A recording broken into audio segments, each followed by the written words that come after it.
ಮಾತೃಭಾಷೆ ಯಾವುದಾದ್ರೂ ಇದ್ರೆ ಅದು ಕನ್ನಡ ಭಾಷೆ ಆಗಿರಬೇಕು. ಅದಕ್ಕೆ ಸರ್ಕಾರ ನಮ್ಮ ಪೊಲೀಸ್ ಅಧಿಕಾರಿಗಳನ್ನ ಪಾಪ SP ಸಾಹೇಬ್ರ ಮ್ಯಾಗ ಕಲ್ಲು ತೂರಾಟ ಆಯ್ತು.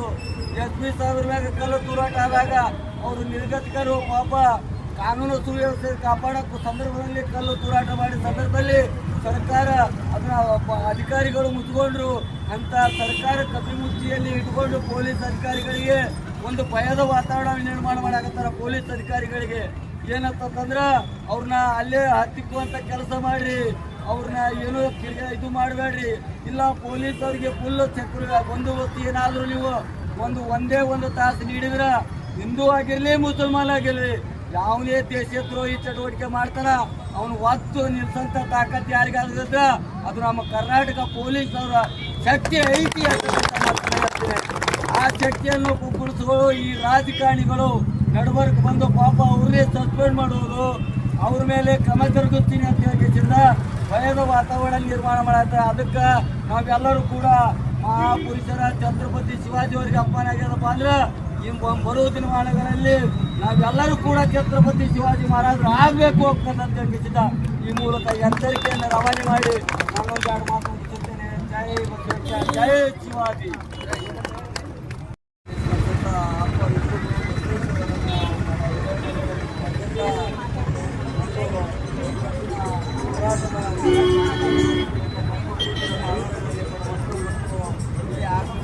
ಪಕ್ಷಾತೀತ ಧರ್ಮಾತೀತ ಜಾತ್ಯತೀತವಾಗಿರುವಂಥ ಈ ಚುನಾವಣೆಯಲ್ಲಿ ಭಾಗವಹಿಸಿದ ಎಲ್ಲ ನಮ್ಮ ಸನಾತನ ಹಿಂದೂ ಧರ್ಮದ ಮುಖಂಡರುಗಳಿಗೆ ಮತ್ತು ನನ್ನ ಸೋದರಿಗೆ ಎಲ್ಲ ಯುವಮಿತ್ರರಿಗೆ ಮತ್ತು ನಮ್ಮ ಸರ್ಕಾರದ ಪೊಲೀಸ್ ಸಿಬ್ಬಂದಿಗಳಿಗೆ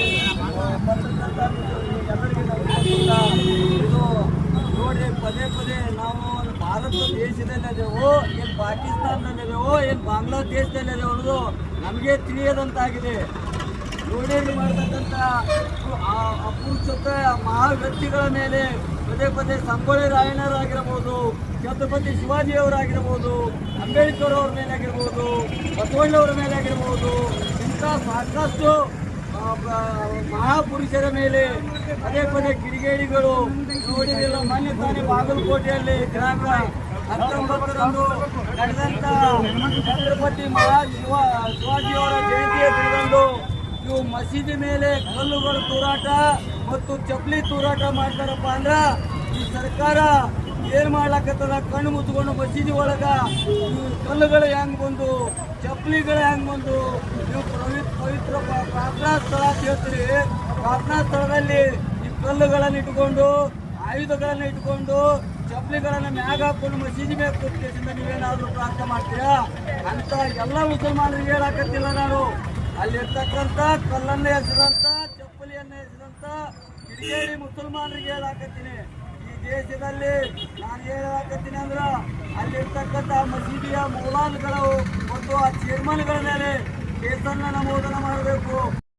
ಅವ್ರ ಮ್ಯಾಗ ಕೇಸ ಪ್ರಕರಣ ದಾಖಲೆ ಮಾಡ್ತೀರಿ ಮತ್ತು ನಮ್ಮ ಪೊಲೀಸ್ ಅಧಿಕಾರಿಗಳ ಮೇಲೆ ಬೆದರಿಕೆ ಹಾಕ್ತೀರಿ, ನಿಮ್ಮನ್ನು ಸಸ್ಪೆಂಡ್ ಮಾಡ್ತೇವೆ. ಸನಾತನ ಧರ್ಮದ ಒಂದು ಯಾವುದಾದ್ರೂ ಒಂದು ಎಕ್ಸಾಂಪಲ್ ಹೇಳ್ತೀನಿ ನಿಮ್ಗೆ. ಒಂದು ರಂಜಾನ್ ಆಗಿರ್ಬೋದು, ಒಂದು ಮತ್ತು ಬಕ್ರೀದ್ ಆಗಿರ್ಬೋದು, ಒಂದು ಈದ್ ಮಿಲಾದ್ ಆಗಿರ್ಬೋದು, ನಿಮ್ಮ ಹಬ್ಬಗಳ ಮೇಲೆ ನಾವೇನಾದರೂ ಕಲ್ಲು ತೂರಾಟಕ್ಕೆ ತಯಾರಾದೆವು ಅಂದ್ರೆ ನಿಮ್ಮ ಹಬ್ಬ ಯಾವ ಹಬ್ಬ ಕೂಡ ಭಾರತಕ್ಕೆ ಯಾಕೆ ಹೇಳಕ್ಕೆ ಬಯಸ್ತೀರಪ್ಪ ಅಂದ್ರೆ ನಮ್ಮ ಸನಾತನ ಧರ್ಮದವರು ನೀವು ಪವಿತ್ರ ರಂಜಾನ್ ಹಬ್ಬದಿಂದ ಸಾವಿರಾರು ಸಂಖ್ಯೆಯಲ್ಲಿ ನೀವು ನಮಾಜ್ಗೆ ಹೋಗುವ ಸಂದರ್ಭದಲ್ಲಿ ನಾವು ನಿಮಗೆ ಯಾವುದೇ ಅಡೆತಡೆ ಮಾಡಿಲ್ಲ. ಮತ್ತು ಇದು ಮೊಹರಂದಲ್ಲಿ ಕೂಡ ನಿಮ್ಮ ಜೊತೆ ನಾವು ಅಣ್ಣ ತಮ್ಮರು ನಮ್ಮ ದೇಶಕ್ಕಾಗಿ ಯಾರು ನಮ್ಮ ದೇಶಕ್ಕಾಗಿ ನೀವು ಪ್ರೀತಿ ಮಾಡ್ತೀರಿ ನಾವು ನಿಮ್ಮ ಜೊತೆ ಎಲ್ಲರ ಜೊತೆ ಇದ್ದೇವೆ. ಕೆಲವೊಂದು ಕಿಡಿಗೇಡಿ ಮುಸಲ್ಮಾನರು ಮಾತ್ರ ಈ ಕೃತ್ಯವನ್ನು ಎಸಗಿದ್ದಾರ. ಅವರನ್ನ ಎಲ್ಲ ಮುಸಲ್ಮಾನರ ಚೇರ್ಮನ್ಗಳಾಗಿರ್ಬೋದು, ಮೌಲಾನಗಳಾಗಿರ್ಬೋದು ಅವರು ಹತ್ತೊತ್ತಿನಲ್ಲಿ ಇಟ್ಕೊಂಡು ದೇಶದ ಮುನ್ನಡೆಯಕ್ಕೆ ಅವಕಾಶ ಮಾಡಿಕೊಡ್ಬೇಕು. ಮತ್ತು ದಿನೇಶ್ ಗುಂಡೂರಾವ್ ಅಂತ ನಿನ್ನೆ ನೋಡಿದ್ವಿ ಏನು ಮಾಡ್ಯಾರ, ಸರ್ಕಾರಿ ಕಾರ್ಯಕ್ರಮದಲ್ಲಿ ಉರ್ದು ಭಾಷೆಯನ್ನು ಹಾಕ್ಲಾಕತ್ತಾರ.